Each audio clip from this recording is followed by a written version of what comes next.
for the latest on what we just heard here and for a closer look at this investigation, we want to turn to CTV public safety analyst Chris Lewis and Michael Alcazar, a criminal justice professor in New York. Michael is also a retired NYPD detective. Thank you both for being with us. Chris, we'll begin with you. What did you make of what we just heard from law enforcement in Brooklyn? Well, the NYPD and their partners have done a lot of work already, as we suspected. I mean, they got the best of the best there from all agencies. Interesting that the head of the Joint Terrorism Task Force was there. Now, they're involved because I assume that they haven't totally ruled out this being an act of terrorism.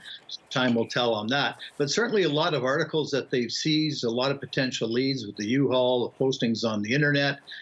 Those items that were found, guns, bullets, etc., could all be carrying prints of some sort, depending how careful the individual was. But there was obviously a bigger piece ahead here, or intentions at least, with gasoline, right, a hatchet, some of those things. You know, he was all obviously bent to cause a lot of harm. He didn't get to use some of those other things, thankfully, but it shows the mindset, at the very least, of what his intentions were. Yeah, Michael, as a former detective, when you hear what was recovered at the scene, what's going through your mind? What do you believe this gunman was trying to do? Yeah, I think he was trying to inflict as much harm as he could. Fortunately, his gun jammed, as reports have stated, and he probably panicked, and he probably tried to leave the train or the subway as quick as possible, because now his weapon was no longer functioning, thank goodness. What do you make, Michael, of this person of interest? We're learning police have identified him as Frank James. They have a photo of him now as well. We'll try to bring that up for our viewers when we can. But police are investigating after some suspicious social media posts. This man complaining of homelessness and complaining of New York City's mayor, Eric Adams. What do you make of that development? Interesting. It sounds like he has an agenda, right? It seems like it's going to be leading to like the direction of an act of terror. We've had recently a serial killer killing homeless people. Now we have this potential person that might have an agenda, maybe to make a statement regarding the homelessness problem in New York City. So, Chris, police say they're now working with two crime scenes, that subway car and that U-Haul van. Tell us how that is going to shape this investigation. Well, if in fact he left fingerprints, it's not unusual to find fingerprints on casings and on firearms. If his gun jammed and he got rid of it, he probably didn't wipe it down. So there may be a transfer of sweat in terms of DNA or fingerprints on that weapon as well. You know, the fact that he threw away a jammed weapon is kind of interesting, too, because any real trained military or police officer would be able to clear that jam in a matter of 2 seconds, as opposed to just panicking. So, because there's been some discussion about the sophistication of the attacker. Now, that says a little something. It's not definitive, of course, but I'm sure that between the FBI and NYPD, all labs will be on full alert in terms of trying to process those things right away while they're following up this Frank James and all the potential leads there. As I said earlier today, it wouldn't surprise me at all to see somebody in custody by the end of the day, and that may well happen, and it may not.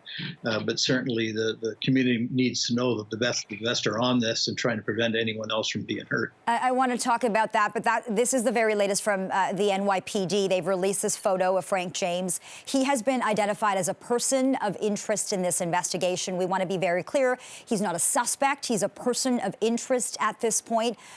Michael, as an investigator, what would you want to know about this man and his whereabouts? What questions would you have for him?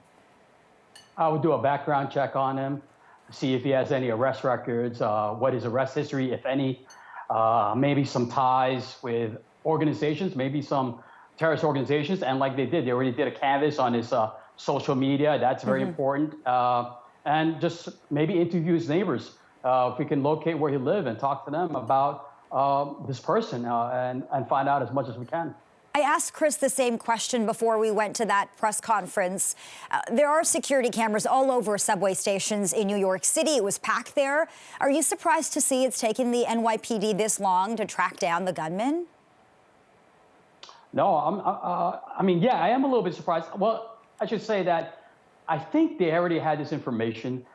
They probably have video footage, but they're just trying to be more careful about releasing the information because they still want to capture this person and they don't want to put bad information out there. So I think they're just being cautious with what they're releasing to the press right now. Chris, police say they're still investigating the motive here. What could they be looking at in terms of possible motives?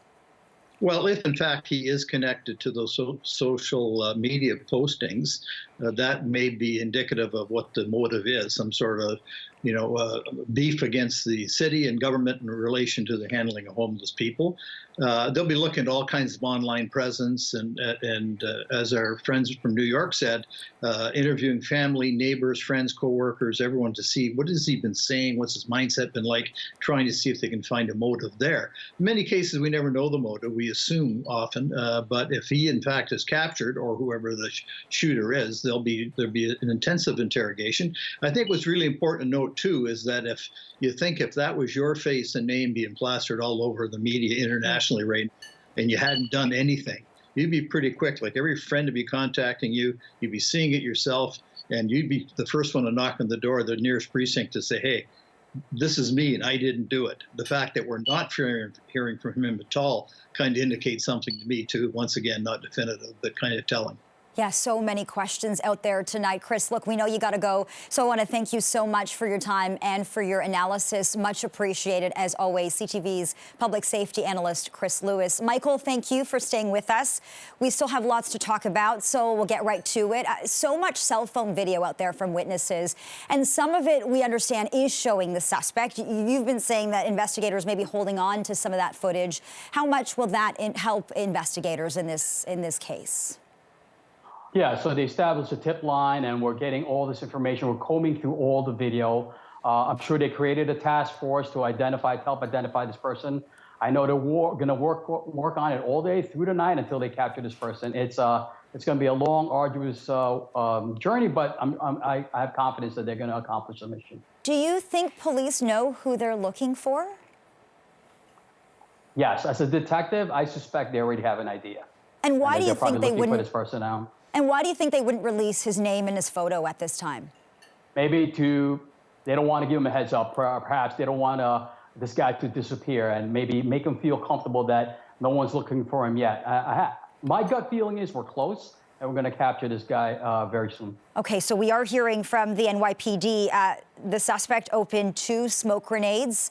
There was a lot of smoke on that train. From your perspective, Michael, what does this mean? Does this mean that this was premeditated? How could that impact charges?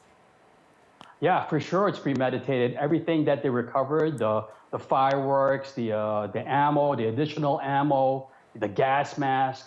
Yeah, federally, he's going to be charged with all kinds of terrorist charges. So it's going to be very serious.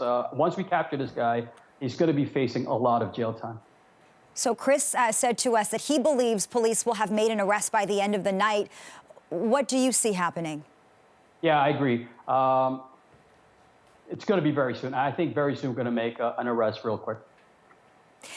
I also want to get your thoughts on this. The shooting comes amid an uptick in crime in New York City's subway system. We just heard Mayor Adams say this is a national problem, that he's fed up with crime in his city. What kind of changes do you anticipate in the weeks and months to come? Well, New York City, I know they're going to beef up patrol. They're going to have more omnipresence in the subways, meaning police officers are definitely going to be stationed in the subways and soft target areas. We need this presence. We need the bad guys to feel uncomfortable that the police are everywhere. And sadly, that's not the case because of the defund the police movement and a lack of police applying for the job, struggling to get police officers into police academy. It's a tough time right now. I have students in John Jay that have turned down the police academy because they don't want to become police officers. Wow. So it's a big undertaking. It is a super dangerous job to begin with, even more dangerous now with what's going on. The police need the help of the community. They need the support of the community. They feel like that right now that they're under fire, always under heavy criticism. So yeah, the community's got to support police officers. We're trying to do the best we can to protect this city, and we don't need Monday morning quarterbacks telling us how to do our job. We know how to do our job, and we're going to get it done. Okay, Michael Alcazar, criminal justice professor in New York and former NYPD detective. Thanks so much for your insight tonight. We certainly appreciate this, Michael. Stay safe.